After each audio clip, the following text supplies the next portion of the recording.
Well, good afternoon. This is John Bushka. This is a picture in Wisconsin, about 100 miles southwest of Milwaukee, or maybe due west, probably, that I took in September of 2019, around the end of the month, on a trip just to recognize what's going on. I don't have any pictures from Milwaukee, but let me start the discussion with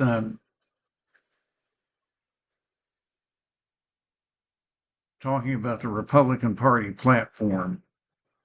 Um, Been a lot of concern about whether the platform um, would reflect Project 2025, particularly as it affects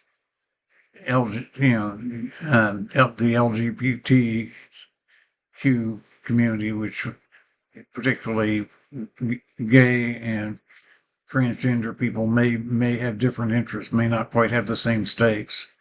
Um, and there's been a lot of controversy about that. What I find generally looking at the Republican platform, which I found here online, I'm going to give the um, links in the description. But what I found was um, that it seems to be more moderate.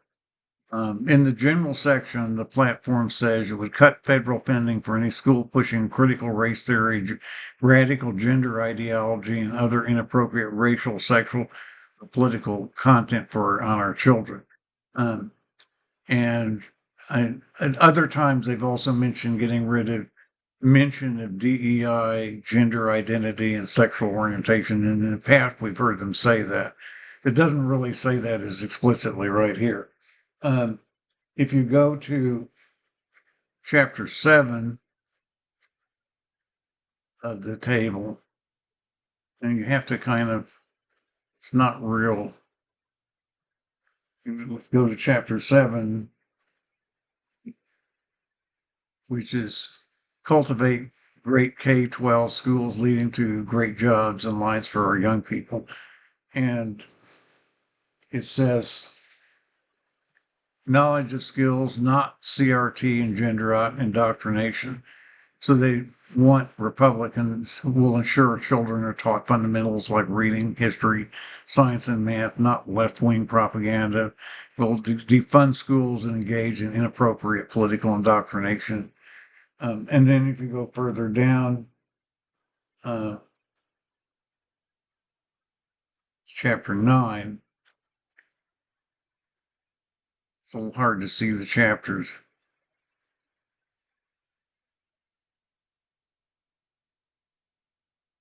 Section 5, Republicans will end left-wing gender insanity and will keep men out of women's sports, ban taxpayer funding for sex change surgeries, stop taxpayer-funded schools for promoting gender transition, reverse Biden's radical rewrite of Title IX education regulations, and restore protection for women and girls. That's pretty familiar, I think. Stuff that we've talked about recently here. And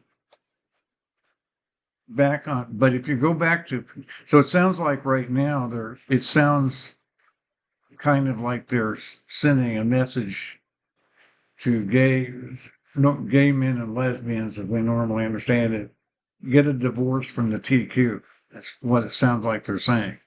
You'll be okay as long as you divorce the separate yourselves from TQ causes. That's what it sounds like. But if you go back to chapter 8,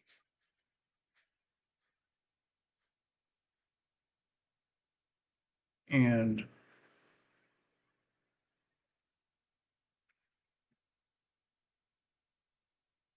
they talk about the pillars of civilization. And section 1, they talk about the sanctity of marriage, blessings of childhood, the foundational role of families, and supports working parents. We will end policies that punish families. That could be a hint that they'd like to overturn Obergefell, Um, and again, the definition of the word marriage was changed slightly because it was expanded not to require, the capability of the following the model of procreation and complementarity. So that's already in the case of changing words, even with LGBT before, but the Supreme Court went along with it when it was more liberal in 2015. In 2020, we had Bostock versus Clayton, which the consort was more conservative, although Ginsburg, I think, was still on the court then. I think she was. She passed away later on. It's not very so likely that the Supreme Court would would back down on a decision that's only 4 years old, I would hope. So that's something to consider. Also on chapter 9, I'll mention abortion. Section 4,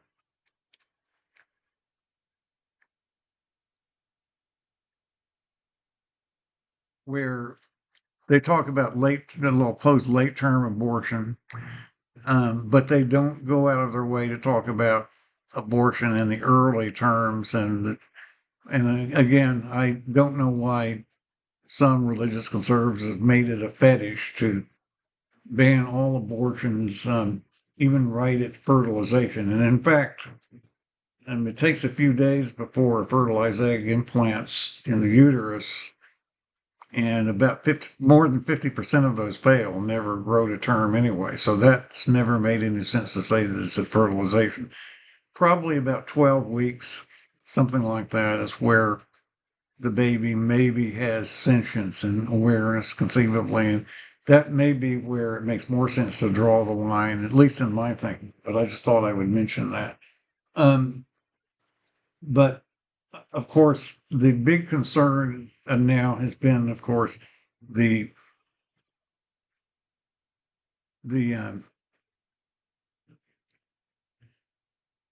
the document, the 2020 Project 2025, which I talked about in February on this channel, and which I also put up some videos about some demonstrations that took place in front of the Heritage Foundation. And I have a blog post. I'll give a link to it, and I've given some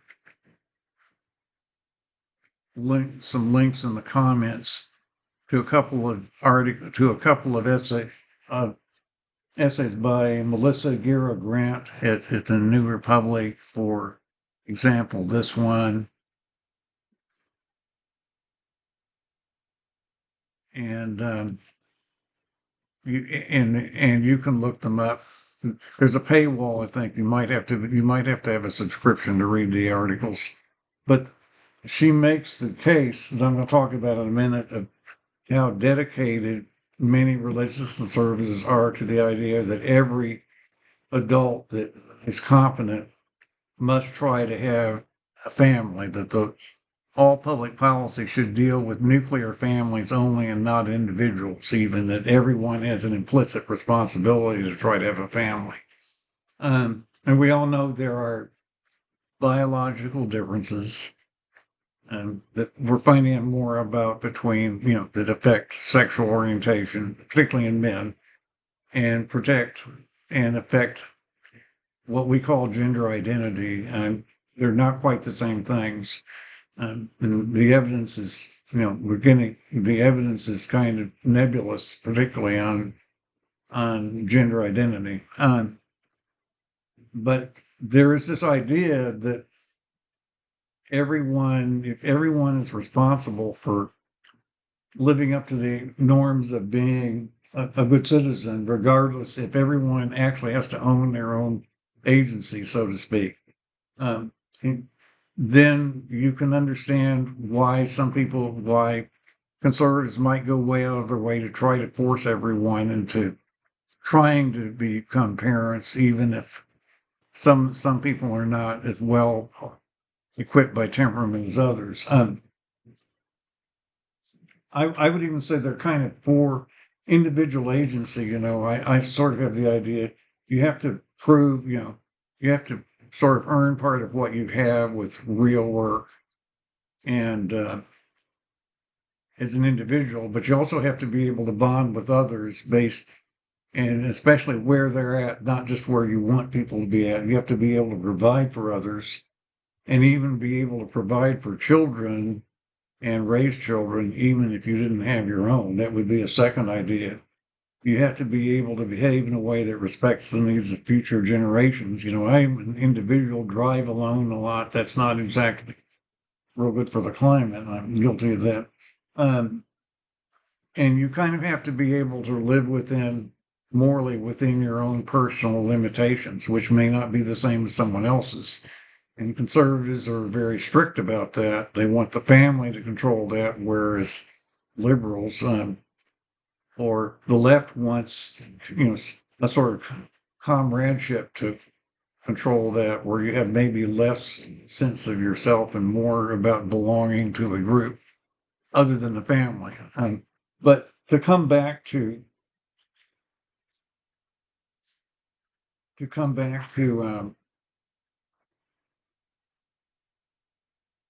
there's just something else here that I would want to consider. If you go back, and I'll also go back here and show you.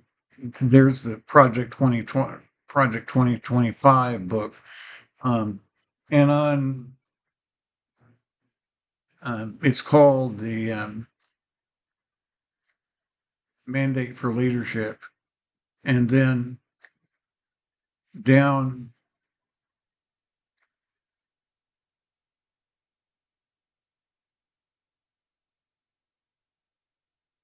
We'll just have to look. Page 5 of a portion called The Promise to America by Kevin D. Roberts. And this, again, I'll give the link for this. There's that famous paragraph about pornography that I also talk about in the blog post. And I'm not going to get into detail about it right here. There it is, right there. Where again the right in this case is changing the definitions of words. They apparently are including literature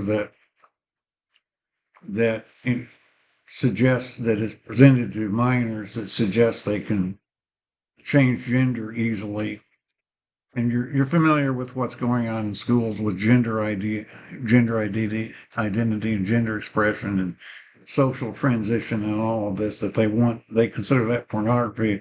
And in some cases, they want librarians and to be imprisoned and or registered as sex offenders, and they want companies that host it which is against their normal ideas of free speech, because normally the right is very good on free speech. To be held, to be taken down if they host content like this. That's what they said. They seem to be very extreme about this one issue about gender identity, and that might extend to sexual orientation if you follow what's going on and around the rest of the world, as those two essays by Melissa Gira Grant that I pointed out would show, that in other parts of the world, particularly because they're very concerned about their birth rate, they want to keep as much material about anything other than normal patriarchal heterosexual family away from minors, even so that everyone has the maximum chance to grow up and have a family and not be distracted.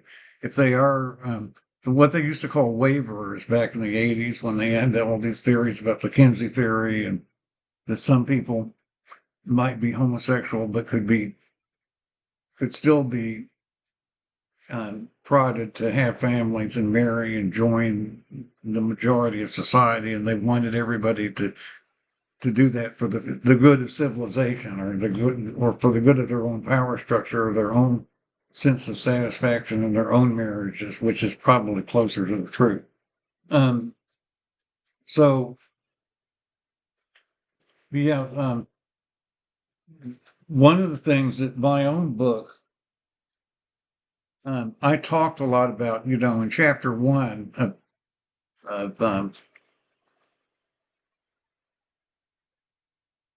chapter one of the Do As to Tell one. Chapter one, I talked a lot about the environment in the dorm and forced intimacy and how someone seems in a form, say, male environment, then seem to be interested in other men, even with seem to be just without actually doing anything, seem to be critical of other men, not being competitive because they had their own sort of erotic interests. That could be a distraction to other men. And, even idealizing or idolizing are two different things. Could create a lot of discomfort in a closed space or in where there's forced intimacy in the military. And of course, that was the argument about gays in the military, except that the military discipline tends to suppress that anyway. And so it didn't turn out to be in 1968 when I went into the Army, it didn't turn out to be much of an issue, like it had been in a dorm. Of course, that was 7 years later. The idea that there's just simply this basic idea, again, that individuals should be personally own their own personal capabilities and limitations and compete to survive. But of course, that's the idea on the right. But on the left, the idea is that people should enjoy comradeship within their own classes and be willing to accept that they can belong to oppressed classes and can become group victims, which is an idea that is kind of offensive to someone on the right because it says you're in control of yourself. So that's kind of how I feel. Along these lines, the military draft, you've probably heard they've recently, there's a legislation to automate the registration of men. They're talking about registering women. They're talking about the idea of national service. I think it's very unlikely that there would be an actual draft. Even though there's a little bit of talk about it in the media, even with regardless of who wins the election, I think it's very unlikely that it would happen unless we somehow had war right here somehow. But the very idea of expecting national service, you have all these very spectacular young people at age 20 running YouTube channels. If they were expected to join some sort of brute corps and give up a year of their lives, they wouldn't be able to have the businesses that they've started. It's something that I've also thought about.